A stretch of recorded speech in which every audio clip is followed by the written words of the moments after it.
Morning light trickled through the dusty slats of Herschel Brand's barn, painting gold streaks across the hay-choked floor. He woke early that day, as he always did, riding in from his sprawling pastures before the sun nudged the horizon. The air was crisp, carrying the distant bray of a mare and the metallic tinkle of feeding buckets. Stomping his boots through scattered straw, he intended to check the new colts and feed his prize cattle. That's when he spotted them. A woman, pale and slumped at the far end of the loft, and at her side lay a dog, brindled and fierce in its silent vigil. She looked more shadow than flesh, an injured wraith cradled by an enormous Great Dane. Herschel's pulse throbbed in sudden alarm. He cleared his throat, and it sounded loud in the vaulted barn, startling the dog first. The animal raised its head, ragged breaths escaping between hackled ribs. Beside it the woman stirred, eyelids fluttering open to gray eyes laced with pain. Her dress was torn and stained, mud and blood and perhaps whiskey, and her left hand curled around the dog's neck. He held his breath. For years he'd been thinking in deals and feed counts. But in that moment all he felt was compassion, the kind that comes suddenly, without invitation, in the face of vulnerability. He eased forward, arms held out at chest height. "Easy now," he said, voice low. The dog raised a lip and growled, but neither advanced. The woman's eyes flicked between him and her companion, as if weighing both their threats and their hopes. He lowered himself and knelt on one knee. "Ma'am, are you hurt bad?" She shook her head slowly. Her voice came with the rasp of someone unused to speaking. "Help me, he's hurt." She pointed at the dog's hindquarters, gaping wound, raw flesh showing. Herschel's breath caught in his throat. He placed a hand on one of the barn's support posts, steadying himself. "All right, come with me." He moved a few steps back, scanning the barn for anything handy. A blanket, a rope, a water bucket. The dog watched, torn between guarding and trusting, her lips twisted into something like a ghost of a smile. "That's good dog," she croaked. He tossed her his coat and held it out. The woman lifted, wounded legs weak and clammy. Together they leaned on him as he guided them toward the yard.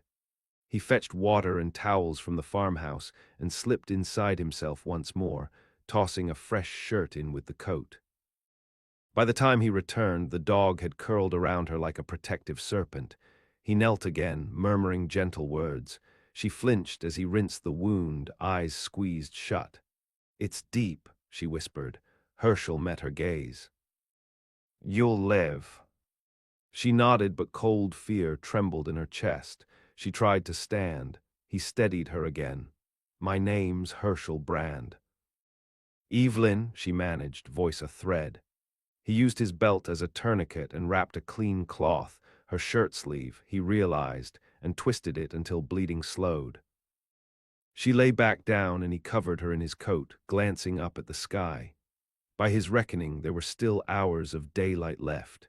"She needs to rest," he said to the dog, though the animal's intelligence was not lost on him. The dog released a low whine, shifting closer. Herschel fetched a lantern and booted shut the barn doors. Inside felt sacred, golden beams, the scent of hay, the woman and her guardian dog as if placed by fate. He sighed. He would haul her to the house. As he prepared a makeshift stretcher, two broad planks and a blanket, the dog sat up, watching him with two colored eyes, cold steel and molten gold. Herschel tapped the wood. "Help me, boy." "Why is he?" The dog lay back down and Herschel lifted the planks under Evelyn. They stumbled out onto the porch. He looked at the dusty road before them, the empty fields beyond, and then at the small farmhouse they had made together years ago. Evelyn's breath came in short jags now. He carried her inside, set her on the sofa, and gently wound damp cloth around her wound to keep pressure. The dog hopped beside her, tail wagging gently, a gesture of relief. Evelyn looked past Herschel to the dog. "He's my dog." Herschel nodded. "He's a good one." He searched the pantry, fetched clean water, and sat beside her. She swallowed. He looked at her face, hollow-cheeked, pale, and felt a swarming protectiveness. This town saw him as a prosperous rancher, a man of little mercy to dishonest neighbors.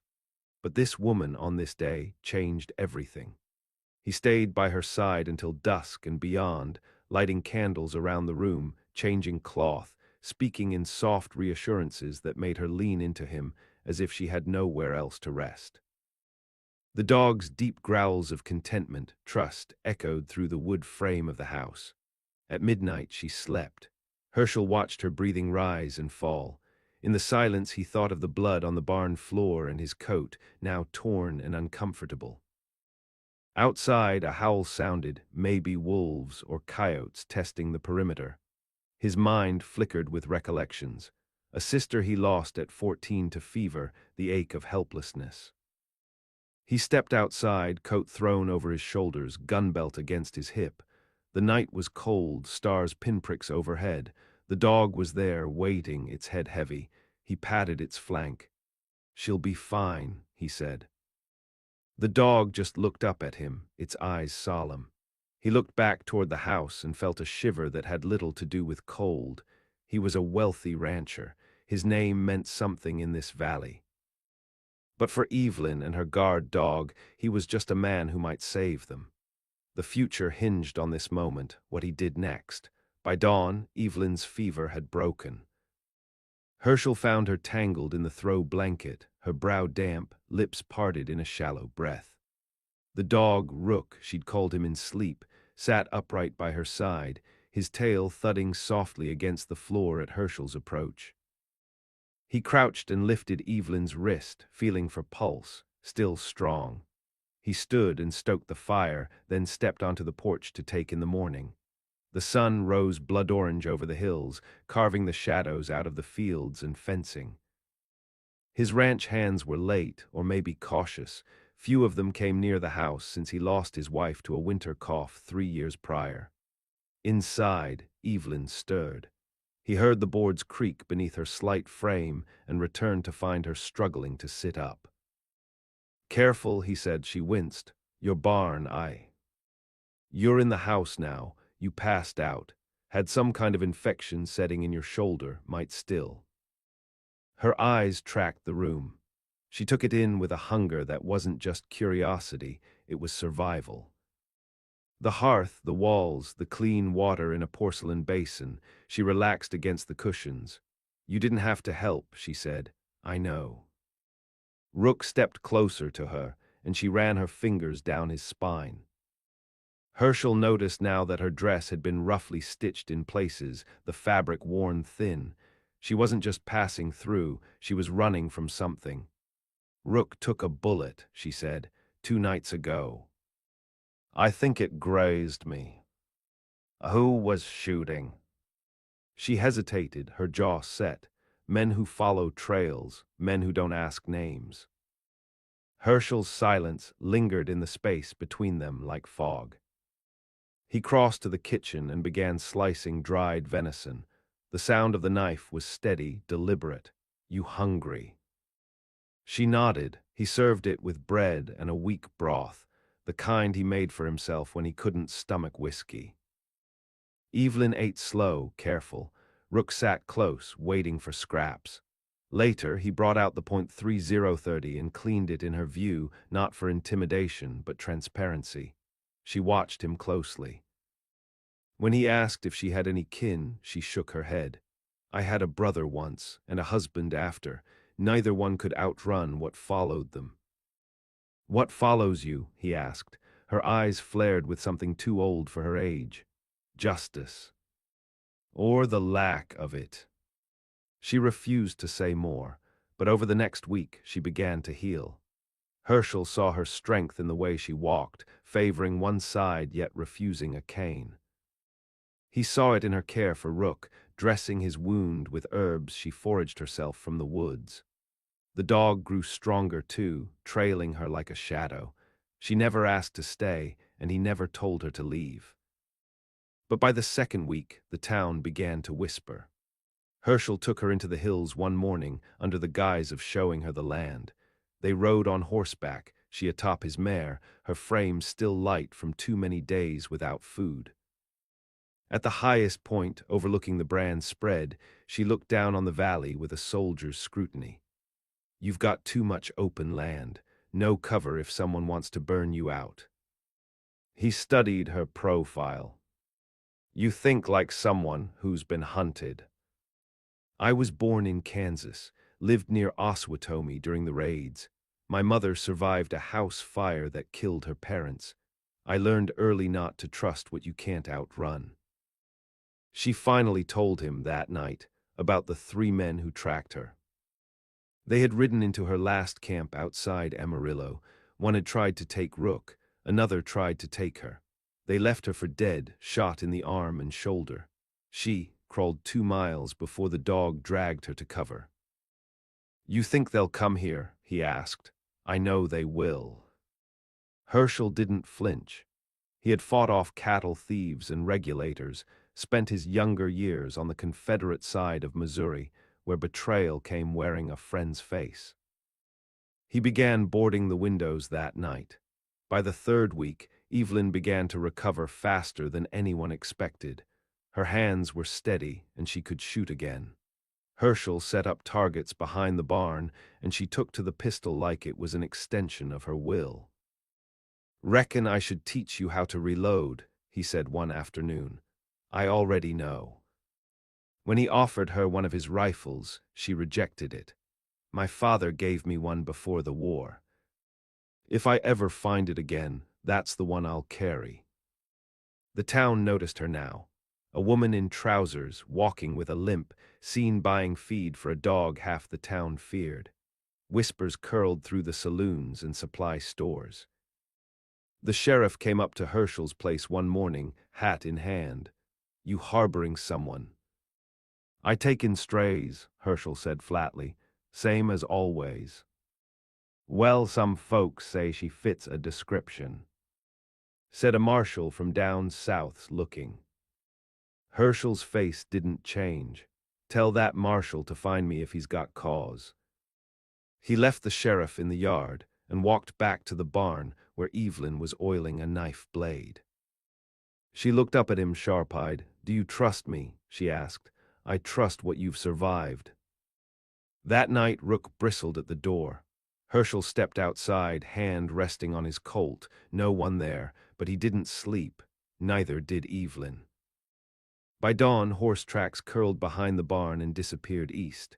Someone had been watching. The trail was fresh, 3 horses, 2 shod, 1 running light. Herschel crouched at the edge of the barnyard, fingers pressed into the dry prints. Evelyn stood behind him, rifle slung across her back, her eyes fixed on the horizon like she was reading ghosts. Rook paced in slow, wide circles, sniffing low. They circled wide, she said. Didn't want to be seen, just wanted to see. Herschel nodded, testing the place, seeing who's home, who's armed. Which means they'll come back at night. That evening, he sent his ranch hands to the bunkhouse with orders to stay put and keep watch from a distance. Evelyn helped him set traps along the perimeter, trip wires at knee height, glass shards in the dirt near the chicken coop, a pit behind the woodpile filled with sharpened stakes. She worked with quiet precision, her limp nearly gone. You've done this before, Herschel said as they layered fresh brush over the pit. I was married to a Pinkerton once, she replied. Didn't last, but I learned what I needed. She didn't smile when she said it, and neither did he. By midnight the house was dark, save for a single lamp low in the parlor window. Herschel sat by it, shotgun across his knees. Evelyn waited upstairs with a revolver and Rook at her side. The silence stretched tight across the property. They came just before dawn, quiet riders, boots wrapped in cloth, using the tree line and slope of the land for cover. But the dog was first to react, a low growl rising like thunder from the belly of the house. Herschel slipped to the porch and fired once, high and wide, just to break the silence. Then the real shooting began. The first man stepped into the trap behind the barn. A scream split the dark as the pit swallowed him. The second tried to come through the corral but hit the tripwire, his horse spooking and throwing him hard. The third, bigger, older, charged straight up the center, gun drawn, screaming Evelyn's name like a curse. She met him at the top of the stairs. Her shot caught him in the thigh, the second in the shoulder. He fell against the banister, crashing down in a heap. Rook stood over him, growling so low it rattled the floorboards. Herschel hauled the others in at gunpoint, one bleeding badly, the other moaning in the pit. Evelyn stood silent as they were tied to the fence post. Blood dripped into the dust. The sun rose behind them, painting the scene with gold and fire. The bigger one, the one who knew her name, spat at the ground. "You don't get to start over, Evie." She knelt before him, face unreadable. "I'm not starting over," she said. "I'm finishing." They said nothing else until the sheriff arrived, hat clutched in both hands. His deputy behind him stared wide-eyed at the broken bodies, the traps, the dog with blood on its muzzle. Herschel leaned against a post, still holding the shotgun. "Marshall's men," the sheriff said, voice tight. "They weren't supposed to come this far." "Then your marshal lost control of his leash," Evelyn said, wiping her hands on her trousers. The sheriff looked to Herschel. "This'll bring questions, trouble." Herschel just looked at him, then let it.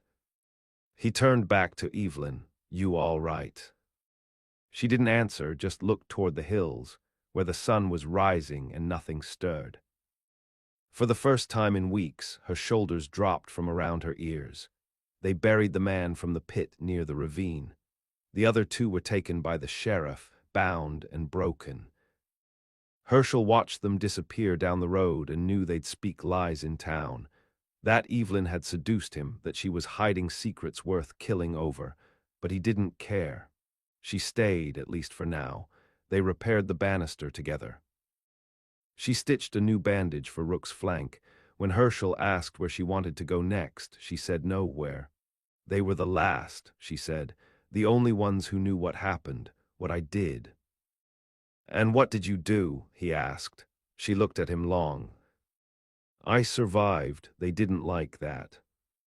Rook barked once, low and firm, like a seal of judgment. Herschel nodded. She began working the ranch with him, quietly, competently. The cattle took to her, so did the land. Townfolk came by less often, but when they did, they noticed how she stood on the porch now, not behind it. How the dog never left her side. How Herschel spoke less, but when he did, it was always about building something lasting. 3 weeks later, a letter arrived. Herschel didn't recognize the seal. Evelyn opened it slowly and read in silence. "What is it?" he asked. She folded it once, then again. "An invitation," she said, "to testify about what they did." "What I saw." He leaned back in his chair. "You want to go?" She looked toward the barn, toward the hills. "No, but I should." He nodded slowly. "Then we'll go together." They left before sunup, horses packed light, rifles strapped down, Evelyn's hair bound tight beneath a felt hat.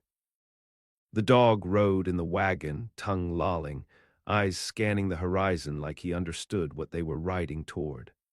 Herschel had only been east of the range twice in 10 years, both times for cattle business, never for anything as personal as this. The letter had come from a circuit judge in Wichita. The testimony concerned a string of deaths in Texas. Men Evelyn once rode with, Pinkerton hires gone rogue, who'd taken the law into their own hands and left no witnesses but her. She hadn't spoken of them by name, not yet, but their sins clung to her like old smoke. They crossed into Kansas on the third day. Dust caked the wagon wheels. A storm had passed through 2 nights before, cutting ruts into the road and washing out the low trails. Evelyn rode silent most of the way, her eyes fixed on the curve of the land, as though it held secrets she hadn't yet spoken. "Why now?" Herschel asked her one morning as they cooked over a fire of juniper and fencewood. "They never stopped looking," she said, "and if I don't name them in court, they'll never stop for someone else." The courthouse sat squat and solemn in the center of town. When they arrived, folks stared, not at Herschel, though he was recognizable even here, but at her. She didn't dress like a witness. She didn't tremble or walk soft. She stepped through those doors like someone returning to a battleground. Inside, the judge was an older man with a grim mouth and eyes like rusted iron. He asked her 3 questions before they even sat. Name, origin, what you saw. She answered all of them in a voice that didn't waver. She told them about Eli Carver, the marshal who took her husband's badge and turned it into a death sentence for settlers who didn't pay their way. About the fires they set, the women they didn't spare. About how she survived a hanging meant to send a message and how Rook pulled her from the noose. She didn't cry. She didn't blink. And when she was done, the judge leaned back and said, "You understand what this means. You'll be hunted again. Your face is no longer lost to time." "I was hunted already," she said. "Now I get to hunt back." The court clerk filed the papers. Warrants would go out by week's end. That night they stayed in a boarding house on the edge of town. Rook lay at the foot of her bed, twitching in sleep. Herschel sat in the rocker by the window, watching the quiet street, shotgun across his knees. "You think we'll make it back clean?" she asked. He glanced at her. "No." She smiled just a little. "Me neither." 2 days out of Wichita, they ran into trouble. It started with a rustle in the brush. Rook went stiff, hackles high. Herschel pulled up the wagon just in time. The first bullet whined off the wheel iron. The second hit the back board. They both dove off the sides, guns drawn, hearts hammering. 3 men emerged from the trees. One had a scar across his cheekbone. Evelyn froze, jaw tight. "Marshal Carver," she said, spitting his name like a stone. He tipped his hat. "Miss Calloway, I hear you've been talking." Herschel raised his rifle. "You've got 1 chance to leave." Carver smiled. "I don't believe I do." The fight was fast and ugly. Rook went first, leaping into the man on the left, teeth flashing. Evelyn shot the second in the throat. Herschel dropped to a knee and fired twice into Carver's chest, the second shot lifting him off his feet. He landed hard, didn't move. The clearing stilled. Rook limped back, muzzle bloodied, one ear torn. Evelyn knelt beside him, stroking the side of his face, murmuring words no one else could hear. She stood and looked at Herschel. He was the last. He looked down at Carver's body, half in shadow, half in blood. "No," he said. He was just the loudest. They buried the men beneath the sycamores, said nothing, just marked the ground with stones. They rode in silence for a while after that, but it was a different silence. Not fear, not dread, something settled. Like the storm had broken. By the time the ranch came back into view, fence lines, smoke from the chimney, the windmill spinning lazily in the breeze, Evelyn let herself exhale. Rook barked once, home, but the town had changed. Whispers again, rumors of what happened in Kansas, of the marshal's death. Herschel found a notice nailed to his barn, "Justice is not yours to take." He pulled it down without a word. That night, Evelyn burned it in the hearth. The flames licked it into smoke. Rook slept by the fire. Herschel poured her a drink. "No going back," she said. "Wasn't planning to," he replied. Winter rode in hard that year, early frost biting the pastures before the cattle could be rotated. Herschel's hands worked double hours driving the herds toward lower ground, but Evelyn stayed at the house, posted near the porch, watching the road. The note on the barn hadn't been the last. Someone left a dead crow on the steps a week later, its wings splayed and neck snapped, feathers still warm when she found it. She said nothing to Herschel that night, just fed Rook the marrow from a boiled beef bone and sat near the fire, sharpening her blades. He watched her from the kitchen. The way her hands moved, slow and practiced, reminded him of a soldier preparing not for a battle, but a siege. By mid-December, a name began to circulate: Donovan Blake. He wasn't Law, not anymore. He had ridden with Carver years back, left the badge behind when the killings began, but never walked away from the code they lived by: burn what cannot be ruled. Herschel remembered the name from a cattle fair in Laredo. Even then, Blake had a reputation for cruelty beneath a gentleman's smile. Evelyn knew he'd come. "He's the kind that don't just send warnings," she said one morning as snow dusted the corrals. "He sends fires." So they prepared. The traps were reset. A new rifle was brought in from Denver, a long-barreled sharpshooter with scope and glass sight. Herschel built a tower in the far field, disguised as a haystack. From there, Evelyn could see 5 miles in every direction. She took to watching it daily, her silhouette a fixed shape above the snow, like a crow waiting for a corpse. They had 1 month of quiet. Rook healed. The wounds on his shoulder closed to tight knots of scar. Evelyn found herself walking the property more often, marking paths only she could read. She wore trousers now full-time, tucked into weathered boots, hair always bound, knife always close. On the 3rd week of January, fire bloomed on the ridge. A hay barn 3 miles south, on neighbor Glenroy's land, lit up like kindling. Herschel and Evelyn rode out, rifles strapped, Rook pacing the horse's heels. By the time they arrived, there was nothing left but ash and hoof prints in the snow. "Didn't steal a thing," Glenroy spat, "just burned it like a message." But the message wasn't for Glenroy, it was for her.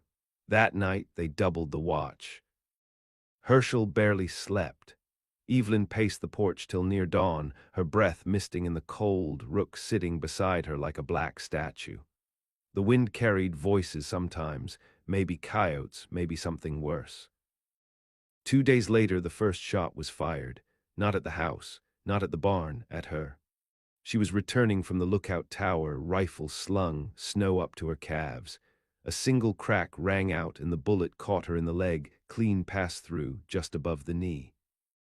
She dropped into the drift, gritting her teeth, blood seeping through the white.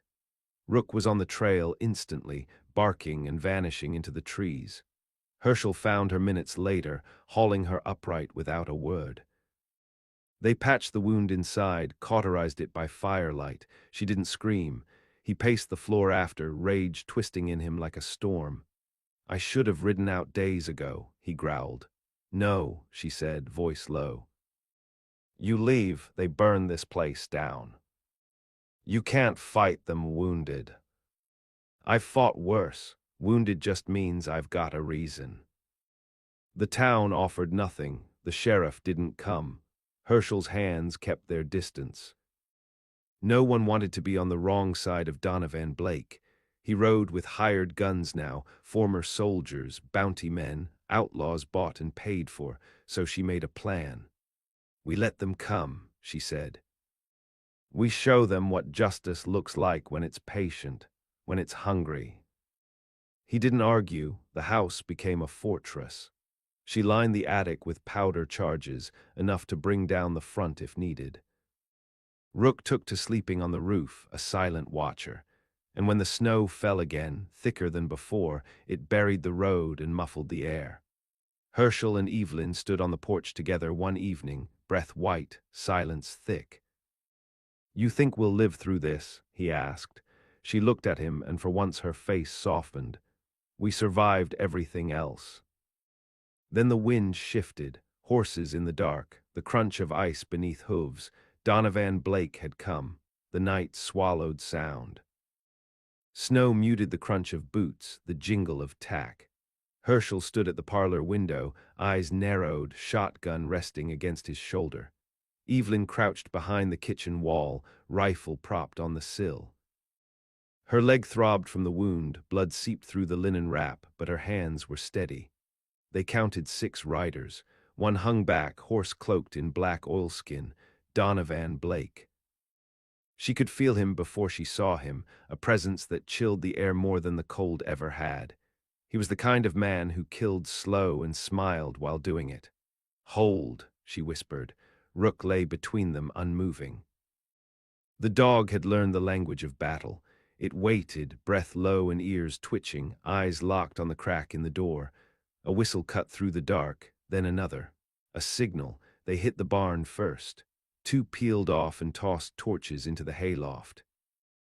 Flames swallowed dry straw in seconds, lighting the snow orange. The horses screamed. Evelyn gritted her teeth and took her first shot. It dropped the left rider mid-throw, torch clattering beside his boots. The second man turned to fire, but Herschel's shotgun blasted through the window before the man could raise his pistol. He crumpled beside the barn wall. The other four spread wide, flanking the house. Gunfire cracked through the trees. Rook bolted for the back door, silent and swift, vanishing into the storm like a spirit. Evelyn moved room to room, reloading, checking the traps, boards rigged to fall, wires stretched low with glass shards strung across like barbed teeth. One intruder hit the tripwire and screamed, falling face first into broken pottery and steel nails. Another tried the cellar door and took a bullet through the collarbone for his trouble. Herschel moved like a man possessed, precise, unflinching. He was not defending a house. He was defending a woman he no longer thought of as a stranger. And then Blake came forward, walking, not riding, through the flames and falling snow. He stood in front of the porch, hat low, hands empty. "Evie," he called, "you done enough, you give them their names. That's one thing, but killing Carver, that ain't forgivable." She stepped onto the porch, rifle in hand, eyes locked on his. "You never forgave women for surviving you." Blake smiled. "I don't forgive anyone who runs." "I didn't run, I burned your past out behind me, one piece at a time." "Then come finish it." He dropped his coat. Beneath it, a pistol holstered low. Herschel stepped beside her. "He's baiting you." "I know. I can take him." "I know that too," she said, "but this one's mine." She stepped down into the snow. Her limp was nearly gone, her breath steamed. Blake stood 20 paces away. No trees. No cover, just snow and the weight of everything unspoken between them. "You killed my husband," she said, and bragged about it for a year. "He talked too much." "You burned those women outside Amarillo. They were sheltering outlaws. You strung me up and left me for the crows." He shrugged. "Should have died." She didn't speak again. The shot came so fast it split the wind. Blake's gun rose a breath too late. Her bullet caught him in the chest, just right of center, spinning him backward. He fell into the snow without a sound. His blood steamed where it touched the drift. She walked to him, stared down at the body, pulled the badge from his coat and tossed it into the fire still smoldering in the wreck of the barn. Rook reappeared minutes later, jaw streaked with blood. The last rider had tried to flee. He hadn't made it far. They buried the bodies past the cattle line. No markers, no names, just snow-covered earth. The barn was gone. The house bore bullet scars and the porch lane to one side. But the walls held, the roof stayed, the land endured. That night Evelyn sat beside Herschel, the firelight flickering across their faces. "It's done," she said. He didn't answer right away. Just looked at her, the woman who had crawled from his barn a shadow and now stood carved from steel. "No," he said finally, "it's just different now." She nodded, then she leaned her head on his shoulder, and neither of them moved until the fire burned down to quiet embers. The snow began to thaw in February. Runoff turned the pasture trails into ribbons of mud, and the cattle bawled more often as their hooves sank deep with every step. The barn remained a blackened frame, skeletal against the pale sky, but Herschel didn't rebuild it right away. Some ruins, he said, were better left visible. A warning, a memory, a proof. Evelyn rose each morning before the sun, feeding what livestock remained, walking the fence line with Rook close behind. Her leg had mended into a dull ache, a reminder stitched into flesh. The bullet hadn't shattered bone, but something else inside her had cracked that night, something old and buried, and now she felt lighter for it. The townsfolk changed, too.